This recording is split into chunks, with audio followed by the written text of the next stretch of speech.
whenever we have factoring with two terms, it's either cubes or squares. So seeing that there's no to the third power here, even though we have a fourth power, that is a perfect square. So whenever we're factoring something that have perfect squares with two terms, it's fastest if we can just set up our two parentheses.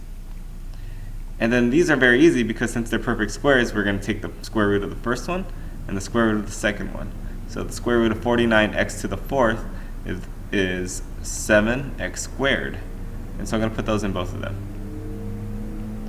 And the square root of 4y squared is going to be 2y.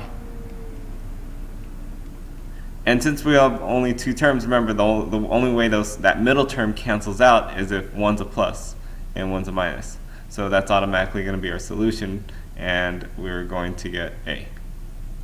Now it doesn't ever hurt to check this, so let's just check it really quick. If I FOIL this out again, I'll distribute the first one. 7x squared times 7x squared is 49x squared, or x to the fourth.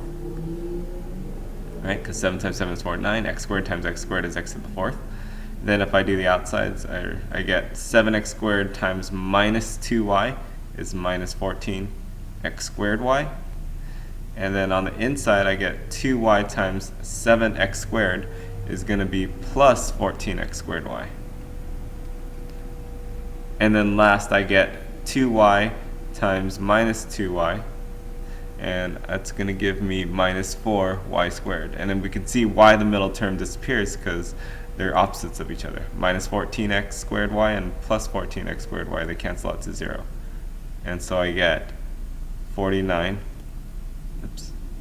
x to the fourth minus 4y squared, which is our original problem. So this was our factors. They multiplied to the original problem.